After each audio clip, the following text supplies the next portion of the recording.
आदरणीय मेरे प्रिय दोस्तों और भक्तों, आपको पता ही है कि महान पुरुष जो होते हैं उनके बारे में कुछ न कुछ उनकी विशेषताएं होती हैं। दोस्तों, ऐसे ही श्री गुरु नानक देव जी के बारे में आपके सम्मुख यह वृतांत रख रहा हूँ। दोस्तों, यह वृतांत एक ऐसे कौतुक का है जिसको सुनकर देखकर आप अचंभे में पड़ जाएंगे। तो दोस्तों, यह वृतांत हार्डली 5 मिनट का है, अतः आपसे विनती है कि बने रहिए इस वृतांत में। मेरे साथ आपका भी परोपकार होगा। तो दोस्तों, बिना समय गवाए इस वृतांत को शुरू करते हैं। दोस्तों, साहब श्री गुरु नानक देव जी को पशु चराने का काम बहुत अच्छा लगता था। वो हरी भरी फसलों और प्राकृतिक नज़ारों वाले जंगलों और पर्वतों को देखने के लिए आतुर रहते थे। प्रकृति की गोद में बैठकर प्रकृति के साथ एक कोने में उन्हें बहुत आनंद आता था, क्योंकि भजन भक्ति भी हो जाती थी और एकांत में उनको कोई डिस्टर्ब करने वाला भी नहीं होता था। वे पशुओं को सुबह घर से ले जाते और शाम को वापस घर लेकर आते थे।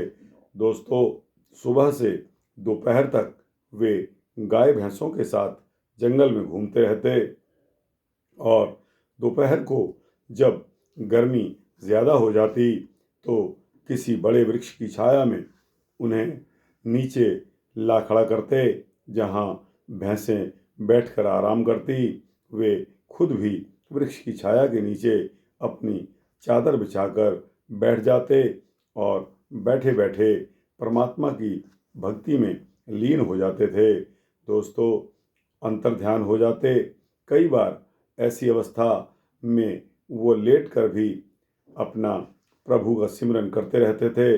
दोस्तों, एक दिन की बात है कि वह प्रभु के साथ उनकी लौ लगी हुई थी, लेटे हुए थे। तो काफ़ी समय बीत जाने के कारण वृक्ष की परछाई जब धूप के साथ घूम गई और उनके मुखमंडल पर धूप पड़ने लगी, तो वहाँ रहते एक फनियर सांप ने जब गुरु के चेहरे पर धूप पड़ती हुई देखी तो उसने फन फैलाकर गुरु जी के चेहरे पर छाया कर दी।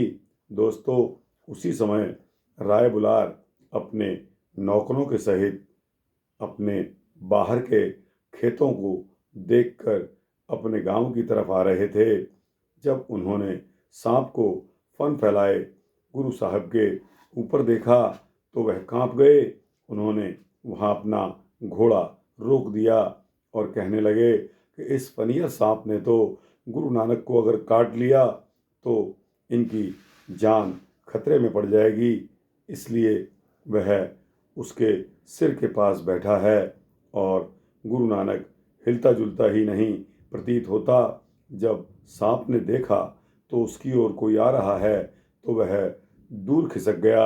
इतने में राय बुलार भी गुरु जी के पास आ पहुंचा। उसने गुरु जी को हिलाया डुलाया तो वे धन्य निरंकार कहते हुए उठकर बैठ गए। राय बुलार इस पर बहुत हैरान हुआ। वह कहने लगा, देखो नानक, जहरीले और भयानक जानवर भी आपसे प्यार करते हैं। नानक की मुखड़े पर पड़ रही सूर्य की धूप इस फनियर नाग से भी सहन नहीं हुई और उसने सूर्य की किरणों के बीच अपना फन फैलाकर इसके चेहरे पर छाया की है। गुरुजी सचेत होकर अपने समीप जब राय बुलार को देखा तो आदर से उठकर खड़े हो गए और राय बुलार का आदर सत्कार किया। राय बुलार ने उन्हें अपनी बाहों में जकड़ लिया और फिर उनका माथा चूमा। फिर उन्होंने गुरु जी के सामने अपना सिर झुकाया और उनके चरणों को छुआ। पहले वह गुरु जी की इज्जत ही करता था, परंतु अब तो वह उनका शिष्य बन गया। दोस्तों, कई लोग ऐसी घटनाओं पर विश्वास नहीं करते, परंतु उन्हें यह बात भूलनी नहीं चाहिए कि वे अपने एक साथी के साथ सारी आयु जंगलों, बियावानों और डरावने पहाड़ों में घूमते रहे, परंतु उन्हें किसी भी शेर, चीते इत्यादि जंगली जानवर ने कुछ नहीं कहा। सभी जानवर उन्हें पहचानते थे। मनुष्य उन्हें शीघ्र नहीं समझ सके, परंतु जानवर उन्हें ईश्वरी रूप समझते थे। दोस्तों, यह सूक्ष्म वृत्तांत यहाँ समाप्त होता है। यह सर्प की छाया के नाम से यह वृत्तांत बहुत फेमस है। तो दोस्तों, यह गुरु नानक साहब की जीवन साखी सूक्ष्म रूप में आपको मैंने सुनाई। आपको कैसी लगी?